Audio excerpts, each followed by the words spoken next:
Sri Aurobindo, Mira is my refuge. Om Anandamayi, Chaitanyamayi, Satyamayi, Parame. Namaste, Vande Matram. Good morning. Welcome all of you. Today the topic of this spiritual discussion will be on inner and outer. Very interesting topic. The thing to be, of course, has to be understood freely. There must be a clear understanding of the topic on inner and outer.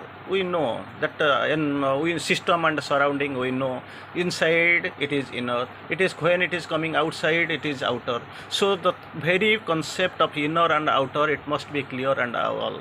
We are still living inside the house and we are going outside. We have got a form inside and we have got some another side. System, it is confined, and surrounding which it covers.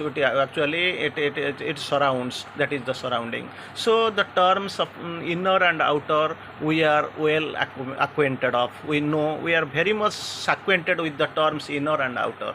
And as we know, in the spiritual process, people who are pursuing their spiritual life, who are in the process of sadhana, actually of course they are in the track of sadhana, they better know the difference between the inner and the outer life. So mother course, the spiritual life is of course indeed definitely an inner life. So every time, every step, the thing is that we decide and we declare that is the inward and inner, everything the word we use in this track of line, in this sadhana, in this integral yoga. Of course, today we are going to have a short discussion on this topic on inner and outer. Very beautiful topic, and it has to be known. This is very much important topic. The topic to be discussed, oft discussed, and the topic to be better known. It has to be not only to be heard or to be read about, but it has to be practiced in the real life. So here in the course here, in better start with his 3 or 4 lines from Savitri. Here in the course, in moments the inner lamps are lit. In moments when the inner lamps are lit, inner lamps, it is they are not visible. We have seen in moments when the inner lamps are lit. Now it is in the unlit position, in the unlit condition. Sometimes, not always, in moments, sometimes it gets lit. So unlit temple of eternity, of course, we have already seen in Savitri. So when the inner lamps are lit, it is almost in the unlit condition. In moments, sometimes moments, the inner light are lit. What happens? And our cherished life's cherished guests are left outside. Life's cherished guests, but beautiful line it is. Things here in the quoted here. Guests. Cherished guests and life's cherished guests. Who are they? Not your relatives, your friends and Nikith and kin, your friends or any your family members. Not like this. The inner life's cherished guests, they are actually anger, they are actually greed, they are actually your jealousy, they are actually ignorance. Though these are the things, the life's cherished guests are, so for those they are unconscious. When this life's cherished guests, they are left outside. When they will be kept outside, when the people are leading the inner life, when they have got the awareness, when of course they know they are little bit, they have crossed beyond the limitations of the mind and they have passed beyond the ignorance. So they know this life's cherished guest, they are kept outside. They don't want to get a spaces to come in because this is almost a inner life. These people, these sadhakas, they are leading. So in the life's cherished, when the life's cherished guest are left outside, so what happens? Then our spirit sits alone and speaks to our gulfs. So in our gulfs, everything is there, everything is concealed, everything is hidden in the gulf, the psychic being is there. Then what happens? Our spirit sits alone and speaks to its gulf. It talks, it communicates with the gulfs that are yet to be lit. So when it is lit, when there is little bit of luminosity, when there is some lighting, it is in the lit condition or out of unlit condition, it has come out, then our spirit stops, sits alone and speaks to our gulf. But the outer life, what happens when the outer light is lit? The different kinds of insects, moths and all, they get attracted and come. So they get ablazed and they get burned. But inner life, that is the case of different. If it is there, then it will repel. Outer life attracts. Outer light attracts, but inner life repels. And there, what happens? The outer light attracts and burns the moths. They are not required. But inner light, what happens? It repels the unrequired, not at all required instruments outside. And then what happens? there itself the outer light has nothing to do and it has to burn up, but inner light, what happens, it transforms, it sits alone and speaks to our girls. We'll see few lines in the writings of Sri Aurobindo here. It is the inner life that gives to the outer any power it may have. So every time we know that the surrounding affects the system. Surrounding means it is actually everywhere around us.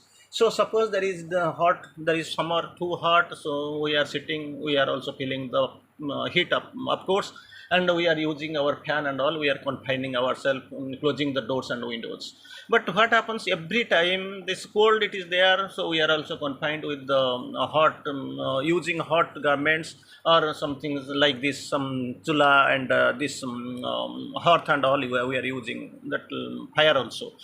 But actually what happens, sometimes inner also, this system also affects the surrounding. This is also, of course, in most of the times it is the spiritual. What you are inside the laboratory, what you are giving, that is expressed, that is helpful to the entire world.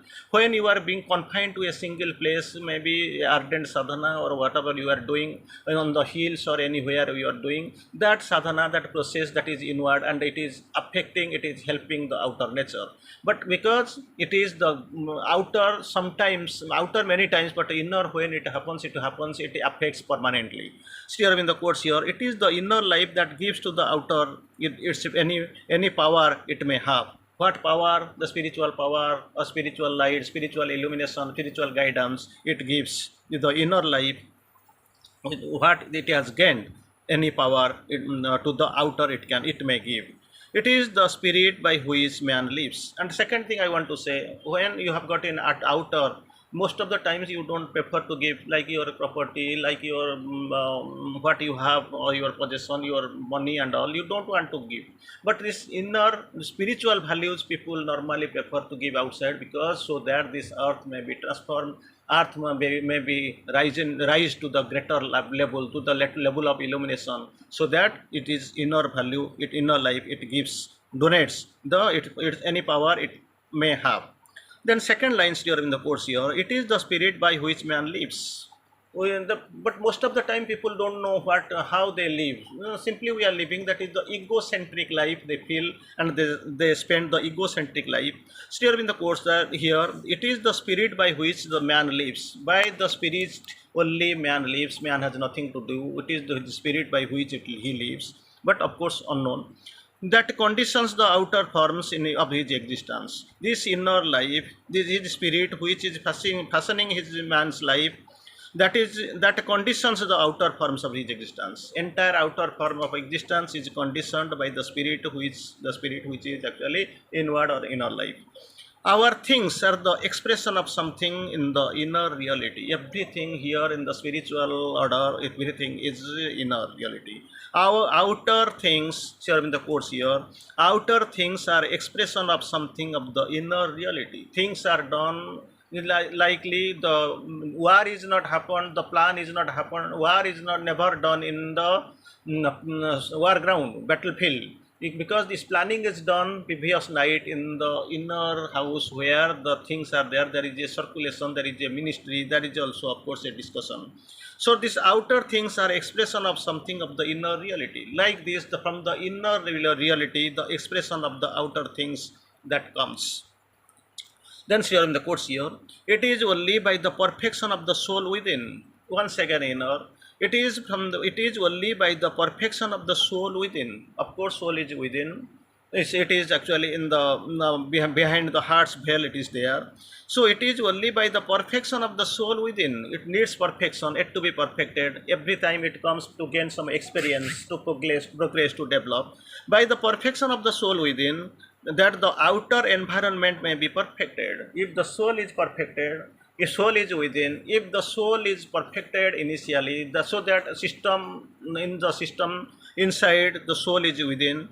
So if it gains perfection within, then the outer environment will be perfected. So the perfection, for the perfection of the outer environment, the perfection of the inner, the perfection of the soul which is staying concealed behind the veil within, it has to be perfected. So the perfection of the soul within, that is the outer environment, can be perfected with it. What thou art within, definitely. What thou art within, that outside thee thou shalt enjoy. Really, the enjoyment does not come from the outer circumstance. Already we have seen beauty does not exist in the object. Beauty lies in the observer's eye. So, like this, you have in the course here, what thou art within. Within means that soul, psychic, it is there. What thou art within. Thou art within means what? According to your progress, the development of the soul, according to its perfection, what thou art within, that outside thee thou shalt enjoy. Accordingly, proportionately, outside thee you must enjoy. This is the formal factor. This is the most important factor. Then go inward in order to change the outward. Mother had a beautiful quotation. If you want to change the world, try to change yourself. Be the change you want to see. This is not the thing that outwardly we are planting something, we are making some beautiful object, or we are planting a beautiful flower or something. We are going a very wonderful looking jasmine flower or growth. It is not nothing like this. Go inward in order to change the world. If you want to change the world, try to change yourself. This change of changing of yourself, it is definitely it was the inward. So you have to plunge inwards. Mother has a beautiful message on this. Blessed are those who are ready for a leap into the future. So we must be ready for the leap into the future. We have to go deep within, because in the heart, the core of the heart, in the depth itself, mother speaks of, you just concentrate it in your heart.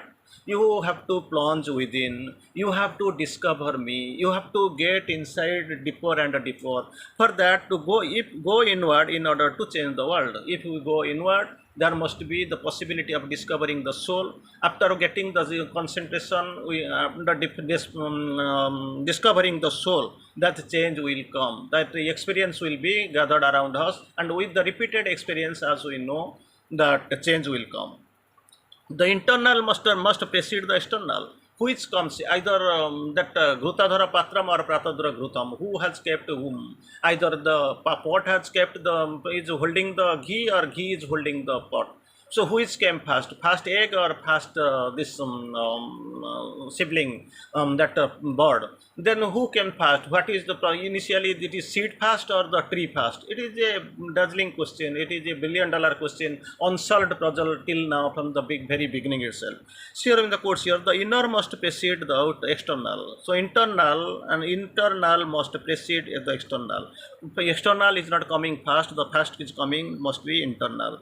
Otherwise, whatever work we attempt beyond our internal power and knowledge, initially that outer power or work, this can be done, this knowledge we can achieve. But if the internal is not coming precede to external, it is before external, then what happens? Whatever work we attempt beyond the internal power and knowledge, beyond, it is written, the term is used beyond, so is likely to fail or to broken. Nothing can be done. So initially that perfection of the inner, it is necessary.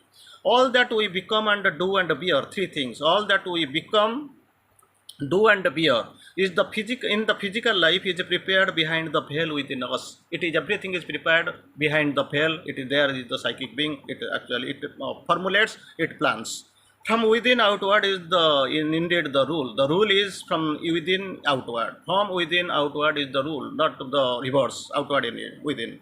The inner and the outer depend upon each other. So don't before or outer, it is first or second, nothing depend like this. So inner and the outer depend upon each other. In yoga, it is the out of the inner victory that there comes the outer conquest. Those are things. One is inner victory, that the second is called the outer conquest. Outer conquest in the yoga is coming only out of inner victory. So one must have the some consciousness in the inner experience and outward action, and make both full of the mother. So it is required the inner consciousness experience and outward action.